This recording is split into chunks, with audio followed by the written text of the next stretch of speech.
राज्य सरकार कुठल्याही घटकाला नाराज करणार नाही असं अजित पवारांनी म्हटलंय। महाराष्ट्रामध्ये जातीय सलोखा राहावा हा आमचा प्रयत्न आहे असंही त्यांनी म्हटलंय। सर्वांना न्याय मिळावा असा महायुती सरकारचा प्रयत्न असल्याचं अजित पवारांनी म्हटलंय।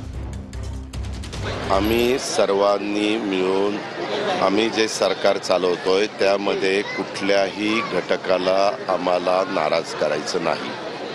आमची पहिल्यापासून भूमिका ती आहे, राज्याच्या प्रमुखांनी पण ती सांगितलेली आहे।